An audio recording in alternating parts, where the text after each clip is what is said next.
যদিও এই গতকালকের যে ঘটনাটা এটা কিন্তু স্বরাষ্ট্রের তো ঘটনা নয়।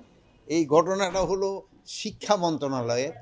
এখানে ঢাকা ইউনিভার্সিটির ছাত্রদের সাথে ৭ কলেজের ছাত্রদের যে একটা মানে হইছে, বাকবিতণ্ডা যেটা হইছে, এটা শিক্ষা মন্ত্রণালয়ের সাবজেক্ট। বাট যেহেতু ল অ্যান্ড অর্ডার সিচুয়েশন চলে আসলে আমরা কিন্তু স্বরাষ্ট্র মন্ত্রণালয় ইনভলভ হয়ে যাই। তো বাট একটা ছোটোখাটো একটা ঘটনা নিয়েই কিন্তু এই ঘটনাটার সূত্রপাত। তা আমার মনে হয় এটা আলোচনার মাধ্যমে এইটা সমস্যাটা সমাধান হয়ে যেতে পারে। আর এই ক্ষেত্রে সবারই আমাদের একটু ধৈর্য ধরতে হবে, এবং যদি আমরা অধৈর্য হয়ে যাই তো কিন্তু কোনো কিছুরই কিন্তু সমস্যার সমাধান হবে না। সবাই একটু ধৈর্যের সাথে আমাদের এইগুলি মোকাবেলা করতে হবে।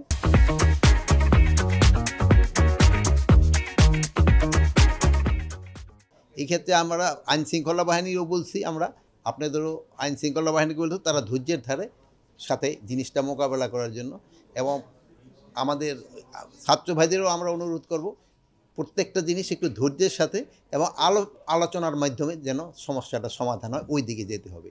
আর অনেক সময় আছে যদি কোনো কিছু হয় করতে হয়, তো রাস্তাটা ব্লক না করে যে জায়গায় ধরেন তাদের মাঠ আছে অথবা আমাদের সরোয়ার্দী উদ্যান আছে, এই সব জায়গায় এসে যদি প্রতিবাদটা করে সবচেয়ে ভালো। তা না হলে রাস্তাঘাটের এইটা বন্ধ করলে একটা যানজটের হয়, এটা কিন্তু জনগণ কিন্তু একটা দুর্ভোগের ভিতরে পড়ে।